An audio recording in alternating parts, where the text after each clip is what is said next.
They say confession is good for the soul, but nobody tells you what happens when two people decide to unburden their souls on the same day. It wasn't planned, at least not on my part. After 3 months of carrying the weight of my infidelity, I'd finally gathered the courage to tell Mark about my affair with a colleague. I never expected him to respond with a confession of his own. That Sunday morning started like any other. We were having brunch at our favorite cafe, the one with the outdoor seating where we'd spent countless weekends during our 8 years of marriage. I'd chosen this public place deliberately, thinking it would force us both to maintain composure when I shared my devastating news. The irony of that decision still makes me laugh bitterly. I waited until we'd finished eating, my hands wrapped around my coffee cup for stability. "I need to tell you something," I began, my rehearsed speech suddenly feeling inadequate. "I've been unfaithful." The words hung in the air between us, heavy and irretrievable. I watched Mark's face, waiting for the shock, the anger, the hurt I'd imagined countless times. Instead, he let out a strange, hollow laugh that made my skin crawl. "Well," he said, setting down his fork with deliberate care, "this is going to sound crazy, but I've been wanting to tell you the same thing." For a moment, I thought I'd misheard him. The background chatter of the cafe faded to a dull roar as we stared at each other across the table, two confessed adulterers trying to process this bizarre twist of fate. It felt like a bad joke, or perhaps some cosmic punishment for our mutual betrayal. The details spilled out between us, there among the half-empty coffee cups and abandoned toast. My affair had been with Jason, a new project manager at my firm. It had started during a business trip to Chicago 3 months ago and continued through stolen moments and late-night meetings. Mark's involvement had been with Sophie, his physical therapist, beginning 4 months ago during his recovery from a skiing accident. Neither of us had suspected the other's infidelity. I'd been so consumed by my own guilt, so careful to hide my tracks, that I'd missed the signs of Mark's deception. He admitted to the same. His own secrets had blinded him to my increasingly erratic behavior. The conversation that followed was surreal. We dissected our respective affairs with an almost clinical detachment, as if discussing characters in a movie rather than our own lives. Mark's relationship with Sophie had been primarily physical, born from vulnerability during his recovery. My connection with Jason had started emotionally before becoming physical, a gradual erosion of boundaries that I justified as friendship until it wasn't. What struck me most was how differently we reacted to each other's confessions. Mark seemed almost relieved by my admission, as if my transgression somehow balanced the scales. I, on the other hand, felt a new kind of betrayal layered over my guilt. Even though I'd done the same thing, learning about his affair felt like a fresh wound. We spent the next few hours walking around the city, trying to make sense of our situation. The usual script for dealing with infidelity didn't seem to apply. How could either of us claim the moral high ground? How could we work through trust issues when we'd both proven untrustworthy? The following weeks were a maze of complicated emotions. We agreed to attend couples therapy, finding a counselor who specialized in infidelity. Dr. Peterson's office became our neutral territory, a space where we could unpack the damage we'd done to our marriage. In those sessions, we discovered that our matched infidelity didn't make reconciliation easier. If anything, it complicated the healing process. We couldn't follow the usual pattern of one partner working to regain trust while the other decided whether to forgive. Instead, we had to navigate dual betrayals, dual reconciliations, dual healing processes. The double standard in how we viewed each other's affairs became apparent quickly. Mark struggled more with the emotional aspect of my relationship with Jason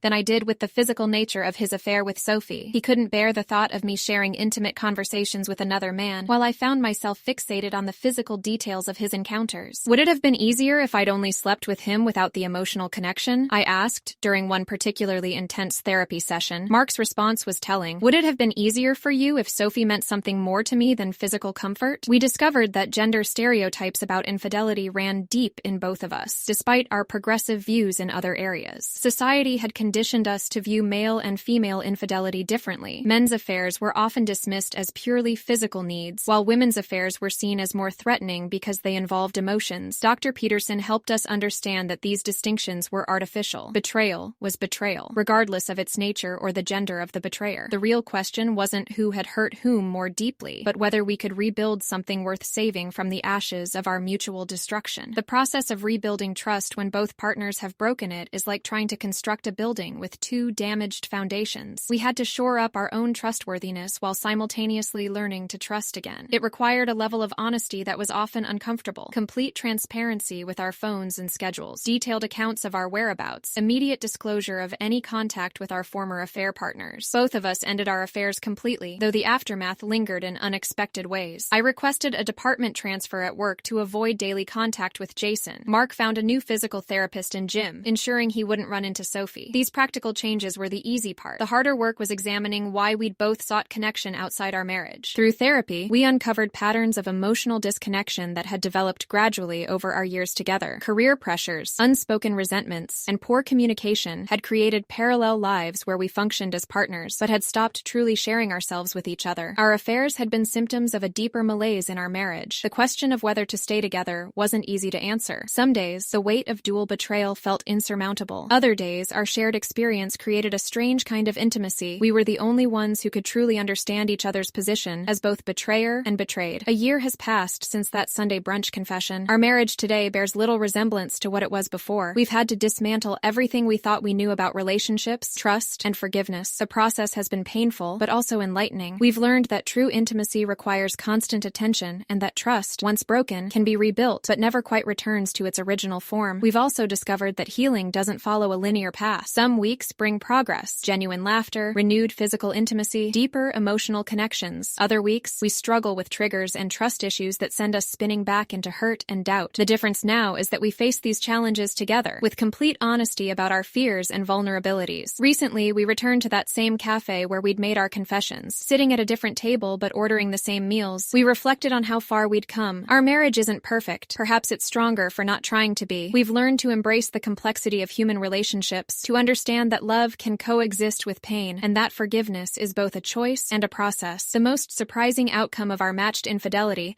has been the depth of self-awareness it forced us to develop. We've had to examine our assumptions about marriage, fidelity, and gender roles. We've had to confront our own capacity for betrayal, while also discovering our capacity for forgiveness. Looking back, I realized that the real question wasn't whether matching infidelities made reconciliation easier or harder. It simply made it different. Our path to healing had to be as unique as our situation. There was no roadmap for rebuilding a marriage where both partners had strayed, so we had to create our own, step by careful step.